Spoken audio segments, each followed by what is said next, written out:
શું બનાવો છો બેન તમે? અમે મેગી બનાવીએ છીએ. બતાવો જી. આપણે તેમાં મસાલો હોય તેનો મેગીનો એડ કરી દીધો છે અને થોડુંક મીઠું એડ કરી દીધું છે અને પાણીને થોડીક વાર ઉબાળવા દીધું છે.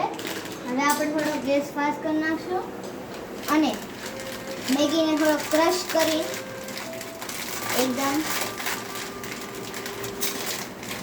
અને નાખી દઈશું.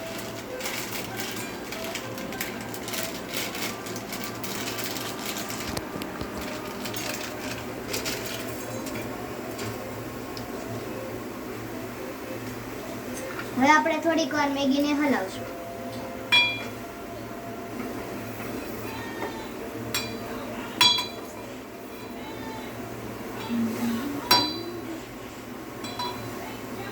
થોડો ગેસ ધીમો કરી દેશો એટલે મેગી થોડીક બાફેલા જેવી થઈ જાય. તો ગાઈસ હવે મારો ભાઈ છે ને મારી મેગી તૈયાર થઈ ગઈ છે. તો મારો ભાઈ પ્લેટમાં કાઢે છે. તો તમારે ખાવી હોય તો ચાલો એન્ડ થેન્ક્સ. Bye bye.